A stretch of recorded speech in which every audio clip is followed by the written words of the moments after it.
नमस्कार, मैं एकता झा। आप देख रहे हैं द खबर एक्सप्रेस न्यूज। मेरे साथ इस वक्त मौजूद है मिथिला मणि अशोक झा जी। वो पश्चिम बंगाल बड़ा बाजार के टीएमसी के जो है वो पूर्व जनलगन के अध्यक्ष भी रह चुके हैं और वर्तमान में जो है वो हिंदी सील के एडवाइजरी मेंबर हैं। बहुत धन्यवाद सर आपका, आपने अपना कीमती समय दिया हमें। नमस्कार। मैं आपका स्वागत करता हूं कि आपने एक अदम्य साहस के संग विभिन्न आयामों को छूते हुए हमारे पास आप पहुंची हैं। मैं समझता हूं कि शायद आज के इस दौर में आप जैसे कर्मठ संवाददाताओं की नितांत प्रयोजनीयता है और मैं आपका स्वागत करता हूं। बहुत बहुत धन्यवाद सर। सर, जैसा कि आप टीएमसी से हैं सर, तो सर आपसे एक सवाल मैं पूछूंगी जो अभी कल ही हुआ है सर, ईडी पे हमला। तो सर इसको लेकर आप क्या कहना चाहेंगे? और टीएमसी जो है वो अपने बचाव में अभी भी जो है बयान दे रही है। देखिए, मैं एक बात बताऊं कि पश्चिम बंगाल में जिस तरह से ईडी और सीबीआई का एक खेला चल रहा है ना, उसमें मैं समझता हूं कि किसी भी तरह से यथार्थ बात लोगों के बीच तक जा ही नहीं पा रही है। ईडी पे हमला हुआ है, अगर ये सत्य है तो मैं इसकी भर्त्सना करता हूँ, ठीक है। लेकिन आपको उसकी गहराई में जाना होगा कि वास्तव में ईडी पे हमला करने वाले लोग तृणमूल का झंडा लेके कहीं बीजेपी वाले तो नहीं थे। सर आप ये कहना चाह रहे हैं ये जो हमला हुआ है ये बीजेपी का कहीं ना कहीं कोई चाल है? मैं निश्चित रूप से आपको इस बात की जानकारी लेनी आवश्यक है कि बीजेपी कोई ऐसा कुकर्म करने से नहीं रुकता है। उसको सिर्फ सत्ता चाहिए और उस सत्ता को प्राप्त करने के लिए वो कुछ कर सकता है। ईडी और सीबीआई आज के समय में एक ऐसा घिनौना नाम है जिसके नाम को लेके पहले लोग एक हैवक था। जैसे पहले कहा जाता था कि तुमको सुप्रीम कोर्ट तक खिहार के ले जाएंगे, तो लोगों में डर था। अभी वो बात नहीं है। अभी डेमोक्रेसी में सुप्रीम कोर्ट सभी जा रहे हैं। तो बार बार बात बात में बीजेपी के द्वारा कोर्ट में जाना, बात बात में झगड़ा फसाद लगा देना, ये जो कर रहे हैं ना, मैं समझता हूं कि शायद पश्चिम बंगाल में सत्ता पे काबिज होने के लिए वो विभिन्न आयामों को प्रयोग कर रहे हैं, लेकिन मूर्खों के स्वर्ग में वास कर रहे हैं। लेकिन सर टीएमसी नेता का एक वीडियो वायरल हो रहा है, शाहजहां शेख। सर उनका ये कहना है कि ईडी और सीबीआई तो मुझ तक पहुंच ही नहीं सकती है, और कहीं ना कहीं जो है ये बयान लोगों को मतलब कह सकते हैं भड़काऊ बयान है ये, कहीं ना कहीं देखा जाए तो क्या आप ये नहीं मानते हैं कि ये जो है भड़काऊ बयान दे के लोगों को भड़काया गया है और ईडी के आते ही लोग उन पे टूट पड़े? देखिए, मैं और थोड़ा पीछे जाता हूँ। संसद भवन में एक स्मोक वार हुआ था, ठीक है। और चूंकि उस स्मोक वार में परमिशन पास देने वाले लोग बीजेपी के सांसद हुआ करते थे, उसका वीडियो वायरल क्यों नहीं हुआ? उसकी वीडियो वायरल नहीं हुई क्योंकि वो चूंकि बीजेपी का सांसद था। और यहाँ पे कौन वायरल कर रहा है, कौन निसाउद्दीन है? सांसद बीजेपी के थे। हाँ। लेकिन जो बाहर लड़की नीलम थी वो कांग्रेस के कैंपेन में देखी गई थी। तो आप मैं इसको किस तरीके से देखेंगे फिर? मैं बताऊं आपको कि वर्तमान परिस्थिति में बीजेपी, कांग्रेस और सीपीएम, इन तीनों का एक ही टारगेट है, उसका नाम है ममता बनर्जी। तो ममता बनर्जी को छोटा करने के लिए, ममता बनर्जी के कामों को धूमिल करने के लिए, ममता बनर्जी को सत्ता से बाहर लाने के लिए ये लोग कोई कुकर्म कर सकते सर हैं। आप ये कहना चाह रहे हैं कहीं ना कहीं ममता बनर्जी को जो है वो डिफेम करना चाह रहे हैं लोग? 100%। लेकिन सर डिफेम जैसे ही चुनाव आने वाला होता है, ममता बनर्जी जो है आज से नहीं है सर, काफी पहले से वो गवर्नमेंट है यहाँ की पश्चिम बंगाल की। हर बार चुनाव आने समय या अगर उनके अगेंस्ट कोई भी स्टेप लिया जाता है तो हिंसात्मक रूप ही दिखने को मिलता है। देखिए, मास लीडर है ममता बंदोपाध्याय। अगर उसके ऊपर में कोई अगर लांछना लगाता है ना, तो पश्चिम बंगाल के लोग इतने सचर हैं, इतने जागरूक हैं कि वो ममता बनर्जी के विरुद्ध में लगाए गए षड्यंत्र को बर्दाश्त नहीं करता है। और ये मास पीपुल जो अगर किसी पे कोई घटना करे, किसी को डिफेंड करे, इसमें हमारा क्या दोष है? वो तो बीजेपी को जाए ना, लोगों से मिल लेना। वो तो बोलता था कि हम इस बार तो 200 पार कर जाएंगे, 70 पे जाके लटक गया। आप क्या देखना, पता आने वाले समय में पार कर जाए। आप देखना कि आने वाला समय तो जब आएगा तब आएगा लेकिन अब देखना 2024 के इलेक्शन में अभी बोलता है कि बीजेपी हम 400 जाएंगे। ठीक है, वो एकमात्र राजीव गांधी था जिसने 400 की संख्या को देखा था। ये लोग कहीं ऐसा ना हो कि 222 पाने में दम निकल जाए इनका। सर पश्चिम बंगाल की जनता, सर मैं जितना पश्चिम बंगाल में काम की हूँ सर, मैं उसके अकॉर्डिंग आपको बता सकती हूँ, पश्चिम बंगाल की जनता जो है कहीं ना कहीं यहाँ पे भी, अब बंगाल में भी मोदी मैजिक देखने को मिल रहा है। और दीदी ये कहती है मोदी मैजिक तो खत्म हो चुका है। और सर आप भी कह रहे हैं कि बहुत मुश्किल है बीजेपी के लिए इस आंकड़े को छू पाना। मैं तर्क के संग कहता हूं कि बीजेपी में जो भी लोग हैं, मैं बड़ा बाजार जिला का जब 98 में प्रेसिडेंट बना तो हमारे जो वॉशिंग मशीन में जाके जो धुल के शुभेंदु जी बड़ी बड़ी बात कर रहे हैं, वो मिदनापुर के हमारे संग प्रेसिडेंट थे। लेकिन सर शुभेंदु अधिकारी का जो है अभी तक कोई उनके अगेंस्ट जो है कुछ सामने नहीं आया है, तो कैसे बीजेपी एक्शन लेगी उनके अगेंस्ट? जिसके पास में ईडी हो, सीबीआई हो, शुभेंदु को तो हाथ में पैसा लेते हुए देखा गया है। तो शुभेंदु के बारे में तो ईडी सीबीआई कभी कोई कुछ नहीं करता है। और हम यहाँ बैठे हुए हैं, आप हमको एक कप चाय पिलाओ, हम बीजेपी के विरुद्ध में बोलेंगे, वो एक कप चाय जो है वो बोलेगा कि शराब पी रहा है। तो बीजेपी एक झूठा पार्टी है। और बीजेपी का मतलब ये सबसे बड़ा भारतवर्ष में अगर कलंक है तो वो भारतीय जनता पार्टी है। और इसका प्रमाण ये है कि वो किसी को, लाल कृष्ण आडवाणी का क्या हासिल किया है, यशवंत सिन्हा का क्या हासिल किया है, मुरली मनोहर जोशी का क्या। आप ये सोची कि मुरली मनोहर जोशी जैसे लोग, विद्वान लोग, उसको नजरअंदाज करके स्मृति ईरानी को शिक्षा मंत्री बना देता है। इसी से समझ में आता है कि what nature and character Bharatiya Janata party का। तो सर आप ये कहना चाह रहे हैं भारतीय जनता पार्टी की, तो सर आपने गलतियां गिनवा दी, लेकिन सर अगर हम पश्चिम बंगाल की बात करें तो सर पश्चिम बंगाल में आए दिन हिंसा की खबर तो वैसे लगती है पश्चिम बंगाल के लोगों के लिए आम बात हो गई है। ये हिंसा को देखना, हिंसा को झेलना, चुनाव आते ही जो है मतलब बलात्कार की खबरें सुनने में आती है, मर्डर की खबरें सुनने में आती है। तो सर आप इस चीज को किस तरह से कवर अप करेंगे? और अभी तक जो है दीदी का कोई बयान सामने नहीं आया है, तो अभी दीदी चुप क्यों है? मैं दीदी बोलने में विश्वास नहीं करती है और दीदी काम में विश्वास करती है। सर आप ये कहना चाह रहे हैं बस दीदी करके दिखाएंगी जो हो रहा है, बोलेंगे नहीं उसके अगेंस्ट कुछ? जो हो रहा है वो तो चिंतनीय है ही, लेकिन इसके लिए बीजेपी जिम्मेवार है, न कि सीपीएम जिम्मेवार है, कांग्रेस जिम्मेवार है।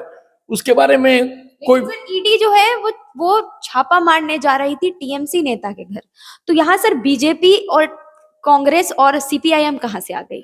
देखिए यहाँ पे जो घटना घटी है, ईडी जा रही थी, टीएमसी के नेता के ऊपर छापा मारने जा रही थी, ये घटना घट गया। आपने यही कहा ना, पश्चिम बंगाल में सत्ता पे काबिज होने के लिए ईडी और सीबीआई क्या कर रही है मालूम नहीं। उसने ये कहानी का सृजन इसलिए किया कि पश्चिम बंगाल के राज्यपाल को प्रयोग में लाया जाए। और कहीं ना कहीं वो सोच रहा है बीजेपी की सत्ता पे आने के लिए मुझे बहुमत नहीं मिलेगा, तो चलो बैकडोर से राष्ट्रपति शासन का माहौल बना दो, फिर एक ऐसा क्रिएट करो कि जहाँ पे ये लगे कि ममता बनर्जी बहुत आक्रामक है। ये सारी कहानी जो है ना वो 2024 में समझ में आ जाएगा। 42 में 42 जीतेंगे 2024 में। लेकिन 2024 में तो सर दीदी खुद ही निकल गई, रेस से बाहर निकल गई, उन्होंने मल्लिकार्जुन खड़गे का नाम सामने रख दिया। मैं बताऊं, दीदी प्राइम मिनिस्टर बनेगी ये दीदी की चाहत नहीं है, ये आम तृणमूल कांग्रेस के कार्यकर्ताओं की चाहत है। तो ये उनकी बड़प्पन है। क्या तृणमूल कांग्रेस जो है वो एक नेशनल पार्टी है?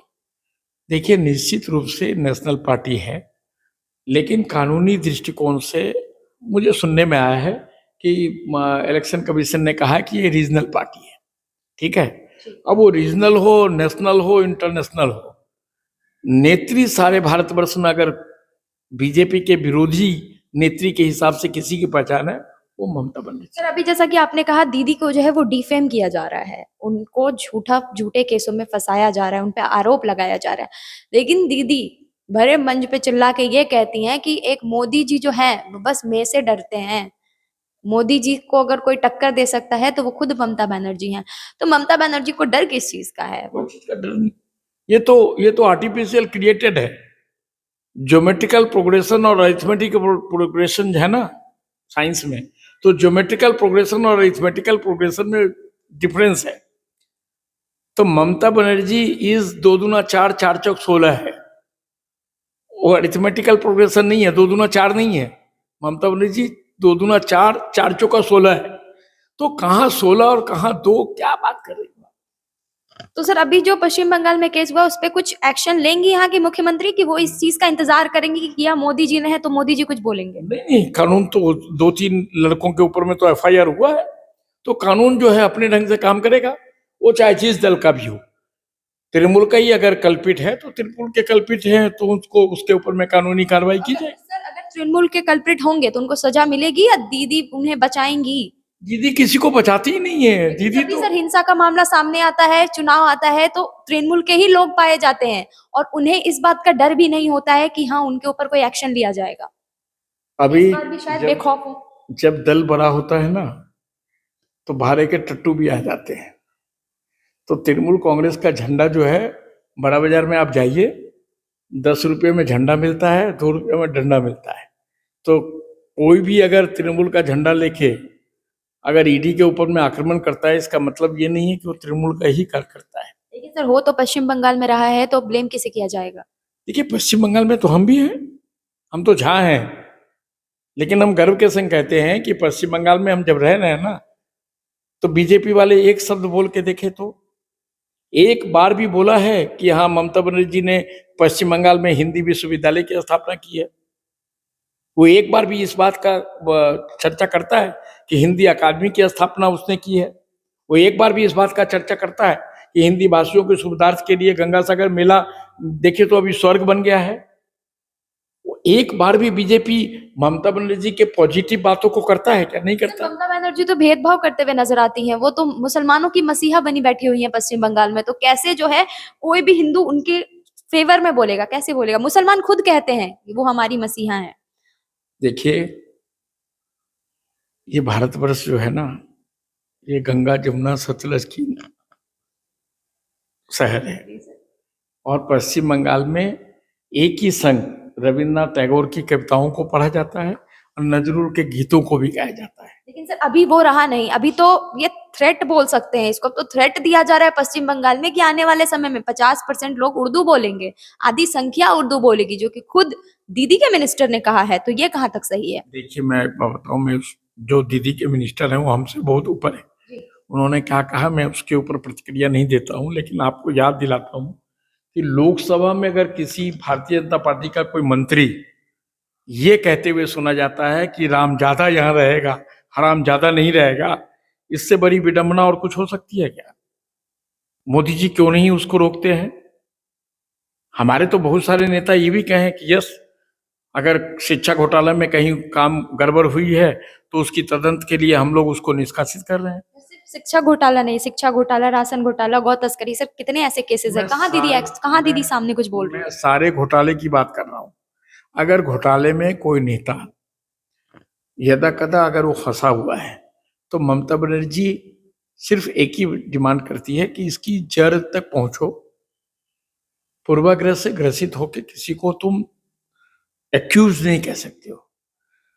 ये जो कहानी चल रही है ना, ये कहानी एक ऐसा मैनिफेस्टो है जिस मैनिफेस्टो को लोगों के बीच लाकर ममता बनर्जी की जो लड़ाकू तेवर को है उसको कम करने की एक बहुत बड़ी जो है वो फिजिक्स केमिस्ट्री है। तो इस केमिस्ट्री को ममता बनर्जी ओवरकम करेगी। ये हमारे जैसे जो जन्म लग्न के जो तृणमूल कांग्रेस के लोग हैं, वर्तमान में बहुत सारे लोग ऐसे हैं जो बहुत सारे अनैतिक काम करते हैं। मैं वो इसमें कोई द्विधा नहीं है कि कुछ लोग अनवांटेड आए हैं, तो अनवांटेड लोग जो है ना वो हर दल में है, तो हमारे दल में भी है ममता बनर्जी, लेकिन एकदम स्ट्रिक्ट है कि वो गलत करने वाले के संग नहीं रहती है। तो सर जैसे कि है ये जो हमारा आपका जो सर कन्वर्सेशन है वो लोगों तक पहुंचेगा। सर आप खुद भी एक टीएमसी के कार्यकर्ता हैं, तो सर क्या आप ये चीज आश्वासन लोगों को दे सकते हैं कि ये जो हुआ है इसके लिए दीदी कोई एक्शन लेंगी? निश्चित रूप से दीदी तो गृह मंत्री है ना, पुलिस मंत्री है। तो आपको ये पता नहीं है कि आज के पेपरों में मैंने देखा कि कल के जो घटने में जो संलग्न थे उसके ऊपर में एफआईआर हुआ है। तो कानून अपना टास्क करेगा। दीदी तो बचाया नहीं जाएगा ना सर इस बार भी किसी किसी भी हालत में जो एक्यूज्ड है, कानून अपने ढंग से काम करेगा, पुलिस अपने ढंग से काम करेगी, इसमें ममता दीदी या तृणमूल कांग्रेस की कोई भूमिका नहीं रहेगी। बहुत बहुत धन्यवाद सर आपका। तो जैसा कि आपने देखा हमारे साथ थे अशोक झा जी, तो आपको हमारे इंटरव्यू कैसा लगा हमें कमेंट कर जरूर बताएं। वीडियो अच्छा लगा हो तो वीडियो को लाइक करें और चैनल को सब्सक्राइब करना बिल्कुल ना भूलें।